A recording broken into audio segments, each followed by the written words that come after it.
Hi everybody, I hope you're doing well. It's Ginger. We're going to study Judges chapter 11 today. Last time in Judges chapter 10, there were two new judges of Israel that were introduced. One of them was a man by the name of Tola. And Tola judged Israel 23 years. But it doesn't go into detail about what he did. But that's quite a bit of time. And then right after him, Jair, the Gileadite. He served, how many years? 22 years. And it doesn't say much about him. But remember, after both of them died, Israel, as usual, went right back to worshiping the Baals and other false gods. And God was really fed up with them. I mean, they were harassed, attacked, whatever, on both sides of the Jordan. Here's the map showing all the different tribal lands, and here's the Jordan River. And on both sides of the Jordan River, they were attacked. Remember, on this side, you just had East Manasseh, Gad, and Reuben on the east side. Everybody else was on the west side, and Manasseh also had land over there. But they were harassed on both sides of the Jordan by these people. And these, I think you call them, how do you call them? Ammonites. Ammon, and I might have mentioned this too, but Ammon was back in Genesis when God destroyed Sodom and Gomorrah, and he turned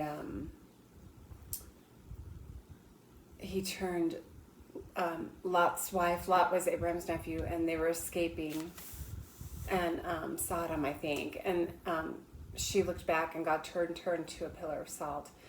Lot fled to the mountains with his two daughters. Well, his two daughters were so worried about not being able to get married and have children, they molested their father. When he was I don't know if he was drunk and passed out or something, they molested their father. And it was this incestual situation where both daughters had children by their father, had a son by their father. Well, the youngest daughter, her son was Ammon. Now, Ben-Ami. And the Ammonites come from him. So these are Lot's descendants, but they're not worshipers of the Lord. They're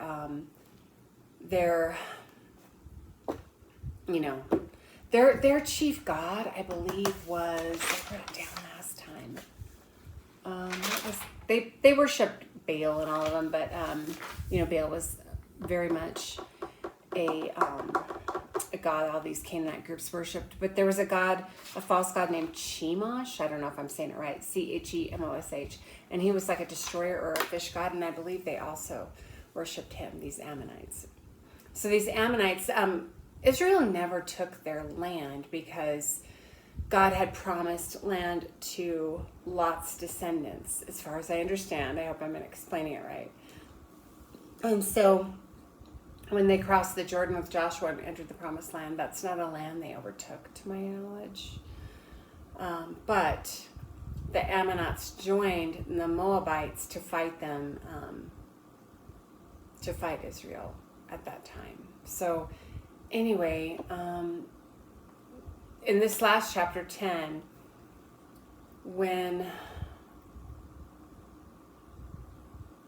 sorry, I had a spaced out thought. When the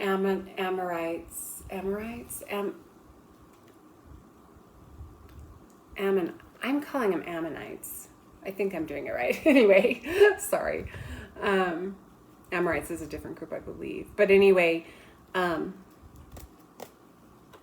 when those last two judges died and the Israelites went back to worshiping the Baals and whatnot, God had it with them. And when the Ammonites attacked them, God had it. He's like, go cry out to the gods you worship and see if they'll help you. But remember, it said at some point God couldn't handle their distress any longer, and he appointed yet another judge to help them. Let me just read verses 10 through 13 of chapter 10 to you. Then the sons of Israel cried out to the Lord, saying, "We have sinned against you, for indeed we have forsaken our God and served the Baals." The Lord said to the sons of Israel, "Did I not deliver you from the Egyptians, the Amorites, the sons of Ammon, and the Philistines? Also when the Sidonians, the Amalekites, and the Maonites oppressed you, you cried out to me, and I delivered you from their hands. Yet you have forsaken me and served other gods. Therefore I will no longer deliver you. Go out and cry out to the gods which you have chosen. Let them deliver you in the time of your distress." The sons of Israel said to the Lord, "We have sinned." I'm going past that verse. I'm on 15. The sons of Israel said to the Lord, "We have sinned. Do us whatever seems good to you. Only please deliver us this day." So they put away the foreign gods and from among them and served the Lord. And he could bear the misery of Israel no longer. He couldn't take their pain any longer, even though they're continually unfaithful to him. It shows a lot about the character of God to realize that. Okay, so let's jump right in to chapter 11. And this is going to be our new judge, Jephthah. I think that's how you say it. Here's our list of judges in this handy deluxe Then and Now Bible box. Here's a list of the judges: Othniel, Ehud, Shamgar, Deborah, Gideon, Tola, Jair, and Jephthah. That's the one we're on right now. Okay, so God is raising up this new judge. Now Jephthah the Gileadite, and let me tell you something. I was trying to figure out what tribe he would be from. The Gileadite. Now there's a territory of Gilead, and it says Gilead right here, but it's not a town. It's not like a city, I don't think. Where's it at? Gilead, right there. It's a territory, and I think Gilead, it expands from East Manasseh down into the territory of Gad, I think. And I think, don't quote me on it, but I think this new judge, Jephthah, they're calling him a Gileadite. I think he's from the tribe of Gad, but don't quote me on it. Now, Jephthah the Gileadite was a valiant warrior, but he was the son of a harlot, or a prostitute. And Gilead was the father of Jephthah. So this Gilead is his dad. Gilead's wife bore him sons, and when his wife's sons grew up, they drove Jephthah out and said to him, "You shall not have an inheritance in our father's house, for you are the son of another woman." I don't know if dad has died at this point because they don't talk like he's alive, so he might be gone. Obviously, Gilead only had one wife. He wasn't like a polygamist, and which is good. God never commanded polygamy among his people, and it always caused problems every single time it was done. So, but he did have this fling with a prostitute, and he had a child out of wedlock. Now, obviously, Jephthah, the dad, must have accepted him, because it wasn't until the sons grew up and had more power that they cast him out. Okay, let's keep going. Now, it's not Jephthah's fault. He's the son of a prostitute, right? He didn't choose that. So Jephthah fled from his brothers and lived in the land of Tob. And worthless fellows gathered themselves about Jephthah, and they went out with him. So I don't know who he's heading. I think Tob. It's not on this map, but I think I know where it is. I saw it somewhere online, and I believe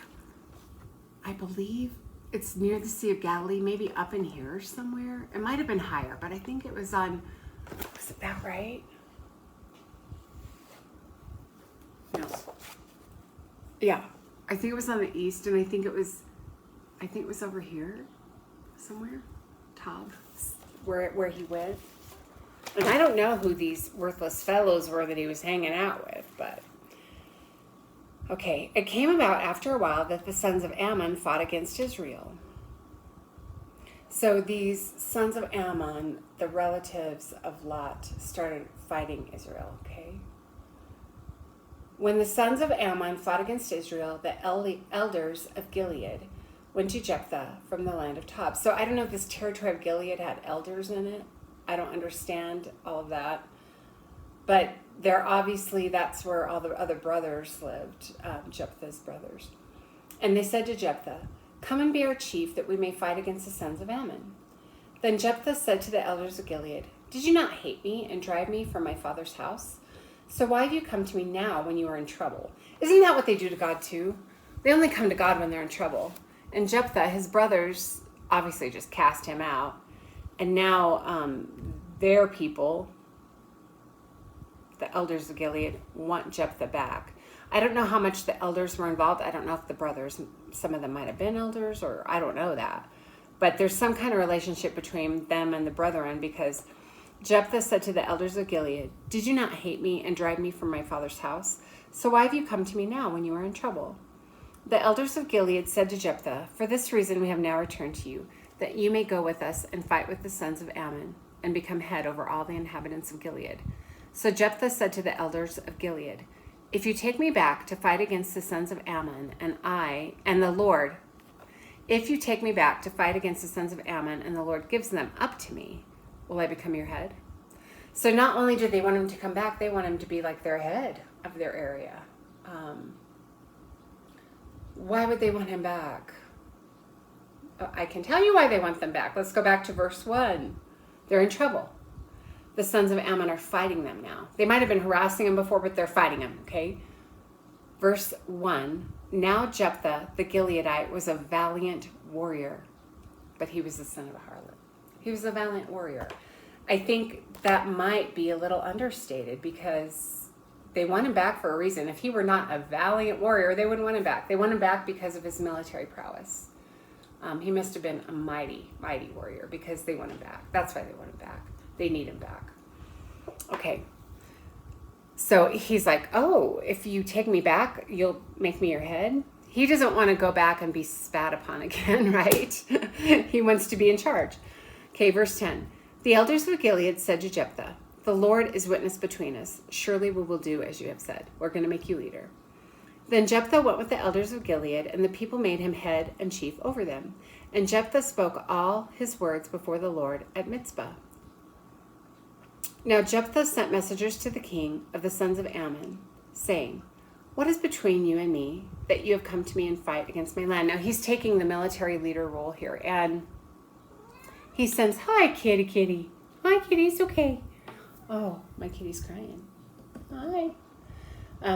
He sends Ammon, the sons of Ammon have their own king. Remember, every city had like its own king, all these Canaanite cities. So the sons of Ammon had a king, and Jephthah, being the leader, sends a message to him. "What is it between you and me that you've come to me to fight against me, against my land? What's the deal? Like, come on, let's get this. What is going on here?" The king of the sons of Ammon said to the messengers of Jephthah, "Because Israel took away my land when they came up from Egypt and Arnon as far as the Jabbok and the Jordan, therefore return them peaceably now." Okay, remember I said I don't think they took their land. I mean, I might be getting it mixed up. There's so many details here, but let me keep reading. "But Jephthah sent messengers again to the king of the sons of Ammon." They're communicating via messenger, back and forth, Jephthah and the king of Ammon. "And they said to him, 'Thus says Jephthah, Israel did not take away the land of Moab, nor the land of the sons of Ammon.'" Now, let me tell you a little bit more about this, though. Ammon had a city. Let me go through. I did some research. Now, Ammon, the sons of Ammon, they were nomadic people. They traveled a lot. However, and they were, this is how my research shows what they were like. They were all idolatrous. They worshiped false gods. They were aggressive. They would attack quickly. Their city was Rabbath Ammon. They had a city of their own. And where was it? Rabbath Ammon. I think, if I remember right, it's not on this map, but I think it's up in here. I think it's up higher. I think it's up in here. There's the Sea of Galilee, if I remember right. But because it was in the I think it was in the territory of East Manasseh, their city. That was their land, but they were nomadic people. They traveled around, though, even though that city was kind of like their only real city, because they were nomadic people. Okay, I wrote down here, when the Israelites, and I got all this information from BiblePublishers.com, and the article was Ammon, Ammonites, and Children of Ammon. When the Israelites came into the Promised Land, they didn't take the land, that particular land, that city, that area. They fought against Israel with Moab, but Jericho fell after that. They fought, the Ammonites joined Moab to fight Israel. So they were against Israel from the beginning. But Israel didn't take the little bit of land they had, because that was given to them by God, because it was Lot's inheritance. Okay, Israel served their gods and gave them into the Ammonites. Okay, so Israel served the gods of the Ammonites, and that's why God let the Ammonites harass them. Okay, so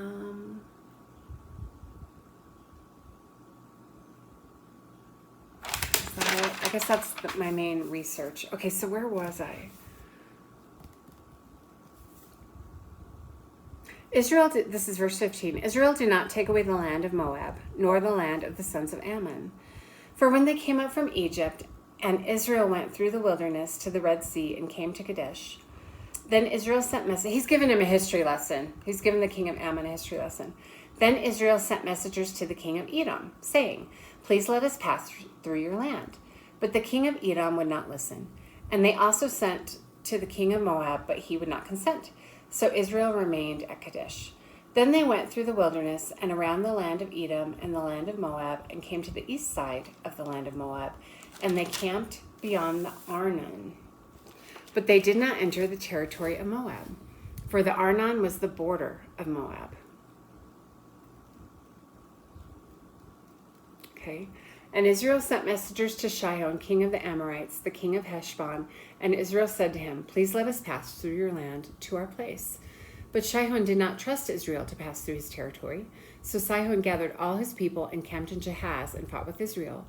The Lord, the God of Israel, gave Sihon all his people into the hand of Israel, and they defeated them. So Israel possessed all the land of the Amorites, the inhabitants of that country.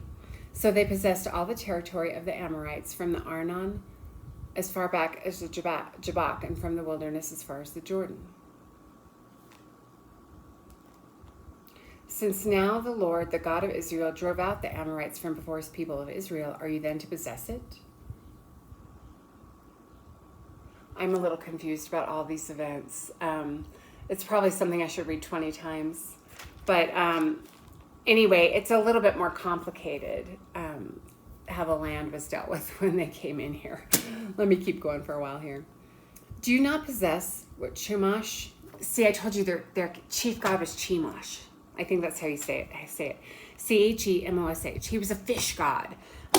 So he was like he was their main deity, and he was a fish god, or called also a destroyer. So our new judge, Jephthah, he's kind of putting it in their face, Chemosh is your god. Okay, so do you not possess what Chemosh, your God, gives you to possess? Like, they still have a city, I think. So whatever the Lord our God has driven out before us, we possess it. So if any of those other lands were lands that they were possessing, God has given it to the hands of the Israelites. And I don't understand all the land issues that well.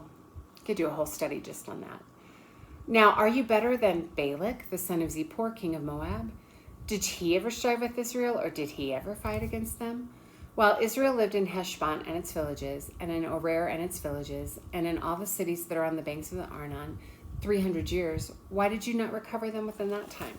So any lands that they were living in before that, they've had a chance to recover if the Israelites are living there now. It seems to me like he's asking, why do you have trouble with us now? If we have land disputes in the past, why are you having trouble with us all of a sudden? I therefore have not sinned against you, but you are doing me wrong by making war against me. May the Lord the judge today between the sons of Israel and the sons of Ammon. May the Lord judge today may the Lord the judge, calling the Lord the judge, may he judge between the sons of Israel and the sons of Ammon. But the king of the sons of Ammon discarded the message which Jephthah had sent to them. So the king of Ammon isn't really responding to any of this, even though Jephthah, I think, is thoroughly trying to negotiate, or trying to make peace as much as he can. Verse 29, now the Spirit of the Lord came upon Jephthah, so that he passed through Gilead and Manasseh. Then he passed through Mizpah of Gilead, and from Mizpah of Gilead he went to the sons of Ammon. So remember the territory of Gilead? This is East Manasseh. the territory of East Manasseh. And then Gilead also has an area which I believe goes down into here into Gad. It would be, it would be interesting just to study biblical geography, because I think it helps a lot. To me, it's a bit confusing in this story, but anyway. So Gilead's full of the Holy Spirit, and he goes through this area of Gilead and Manasseh. And he goes to the sons of Ammon. Jephthah made a vow to the Lord and said, okay, don't do this. He's, the Lord, if the Lord gives us something to do, we can do it. We don't need to be making all of these, and I'm not talking about marriage vows. That's not what I'm talking about. Don't think of marriage in this way. But sometimes people will do stupid things, and sometimes they'll be led to by religious leaders or false religious leaders or whatever whatever the case may be. But they'll be like, I so-and-so do solemnly vow that if I don't serve the Lord in this way, that I will be hung by the high street, in the high street. Don't say stuff like that. And we'll get into that more, but Jephthah does something foolish like this, okay? God never asked him to make some kind of oath or vow. Okay, this is verse 30. Jephthah made a vow to the Lord and said, if you will indeed give the sons of Ammon into my hand. God already wanted to give the sons of Ammon to his hand. He doesn't have to make some kind of deal with God, okay? Oh God, if you do this, I'll do this. Don't do that. Okay, then it shall be, he's saying, if you will, Lord, will give me the sons of Ammon into my hand, then it shall be that whatever comes out of the doors of my house to meet me when I return in peace from the sons of Ammon, it shall be the Lord's, and I will offer it up as a burnt offering. God never asked him to do that. God never said, oh, I'll give you the victory if you'll make some kind of unreal promise to me. So he's saying that, Lord, if you do this for me, give me the victory here. God wanted to give him the victory anyway. He's given the victory to all these other judges. And then Jephthah's like, oh, I'll do a burnt offering. Whatever walks out of my house, I will burn up in favor of you. They made burnt offerings in their tabernacle, sin offerings and stuff like that. But God is not asking him to take something out of his household and offer it up as a burnt offering. He's not asking him to do that. And it was a very big mistake to do that. And it's what the people who worship false gods did that. They would make some kind of oath to Baal to give their child to Baal, and they'd burn their child alive and worship to Baal. That's not the kind of worship that God was asking for. In fact, God detested that. He detested when people would offer up their children. It was evil. So so Jephthah promises that when he gets the victory and goes home afterwards, whatever is the first thing to walk out of his house, he'll offer up as a burnt offering. Now he says, I will offer, and this will become significant when we discuss this later. It shall be the Lord's, and I will offer it up as a burnt offering, and I will offer it up as a burnt. So he's saying two things. It'll be the Lord's, whatever walks out of my house, and living creature, human or animal. It will be the Lord's, and I will offer it up as a burnt offering. Now, in Hebrew, the word that means and, I don't remember the word, but it can also mean or. So, and or, it will be offered up as a burnt offering. So Jephthah crossed over to the sons of Ammon to fight against them, and the Lord gave them into his hand. He struck them with a very great slaughter from Aroer to the entrance of Minnith, 20 cities, and as far as Abel Karim. So the sons of Ammon were subdued before the sons of Israel. I don't know where those towns were, and I don't think they show them on a map. There's like 20 cities in there in this area. We could figure it out, but I'm not going to do that right now. So he struck down all these Ammonites and wins the victory. God's given him the victory. When Jephthah came to his house, so he's won the victory against these Ammonites. He comes home. When Jephthah came to his house at Mizpah, I think I do know where Mizpah is. Mizpah's right up in that area. I think I saw a map with it on there, but I'm not seeing it right now. So when he comes back to his house in Mizpah, Behold, his daughter was coming out to meet him with tambourines and with dancing. She hears about the victory. She's coming out to greet her dad, dancing and with tambourines. Now she was his one and only child. Besides her, he had no sons or daughter. When he saw her, he tore his clothes and said, Alas, my daughter, you've brought me very low, and you were among those who trouble me. For I've given my word to the Lord, and I cannot take it back. So she said to him, My father, you have given your word to the Lord. Do to me as you have said, since the Lord has avenged you of your enemies, the sons of Ammon. She said to her Father, let this thing be done for me. Let me alone 2 months, that I may go to the mountains and weep because of my virginity, I and my companions. Then he said, Go. So he sent her away for 2 months, and she left with her companions and wept on the mountains because of her virginity. At the end of the 2 months, she returned to her father, who did to her according to the vow which he had made, and she had no relations with the man. Thus it became a custom in Israel, that the daughters of Israel went yearly to commemorate the daughter of Jephthah the Gileadite 4 days in the year. Okay, my simple reading of that is that when he came home, he made this vow, which God never asked him to do. So he made this oath and this vow to give to the Lord the first thing that walked out of his house and to offer it as burnt offering. And people say, back in those days, it could have been an animal in and out of your house, just the lifestyle they lived. But it happened to be his only child, who seems like she was probably a young teenager at the time. She was unmarried, virgin, and the reason that she said, well, you have to do what you've promised the Lord to do, and let me go with my friends to mourn my virginity, because I think marriage and having children is so important. Having children is so important that this was a mournful thing that she would not be able to do that. So she goes for 2 months and weeps with her companions over this, and comes back, and the father did as he's promised. Okay, every time I've ever read this, I had no doubt that he just burnt her, that he had her burnt alive or whatever, because she was offered up as a burnt offering, which God detests.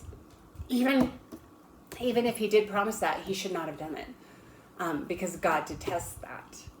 So that's how it reads to me. However, a lot of people interpret it differently.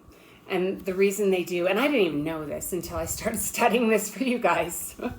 I never really looked at it that closely before. But where it says in verse 31, when he's promising the Lord, when I return in peace from the sons of Ammon, it shall be the Lord's, and I will offer it up as a burnt offering. And means or. So some people think, well, it could mean that he was going to give her to the Lord, or he was going to offer her up for a burnt offering. Now, later in the book of Samuel, Samuel, the child, his mother made another vow to the Lord, if you give me a child, I will offer him up to the Lord. Well, she took her child to the tabernacle, and he grew up with the priest and served the Lord all his life. And that was her offering up her child. And so some people think because it was his child that walked out and not a animal, that he took her to the tabernacle, or to be raised by the high priest or whatever.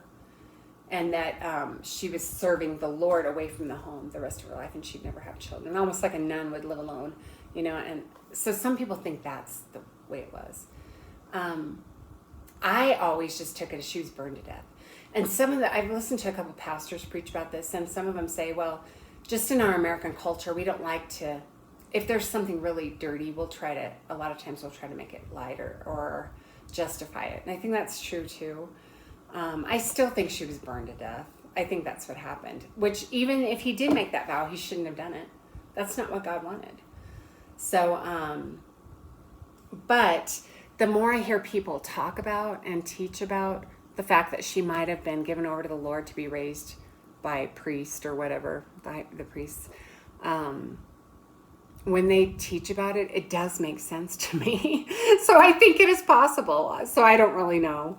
But one of the reasons I think that she was burned to death is because of the last verse in this passage. It says that the daughters, let me start at the end of 39. Thus it became a custom in Israel that the daughters of Israel went yearly to commemorate the daughter of Jephthah the Gileadite 4 days in the year. if she wasn't killed, why did they go commemorate her 4 days of every year? Commemorate to me means to remember the dead, to honor them. So if she wasn't killed, why would there be any reason to commemorate her? When Hannah gave up her son, which happens later, when Hannah gave up her son, dedicated him to the Lord to be raised by the priest, I think she still saw him. She just didn't raise him herself. He was in service in the tabernacle of the Lord. So I'll let you chew on that. I mean, maybe she was just given over. But I don't see, if she wasn't killed, why did they have to commemorate her every year? That's my question. And I do think we like to whitewash a lot of things in our society. I do. But I was just going to touch base on this because people do make oaths and vows they shouldn't make. I've heard about people talking about it. I'd like to give a specific example, but I don't have one that I feel I should share right at the moment. But let's say you or I, we make a vow. Oh Lord, if you do this, I'll do this. Or if I don't do this, I will suffer this fate. I vow to suffer this fate. We should not be doing that. We should not be doing that. God does not ask us to do that. And later, Jesus says these words. And I thought of this when I read this. Let's turn to Matthew 5:33. Actually, I'd like to read it. I think I did a screenshot of the NIV version. As you know, I typically study sometimes the English Standard Version, but this is my favorite, the New American Standard Bible. It's a very literal word by word translation. But I do like the way the NIV states this. Let me go to Matthew 5:33. Now, these are the words of Jesus, and I know that Jesus had not yet come, but this is something that Jephthah should have followed.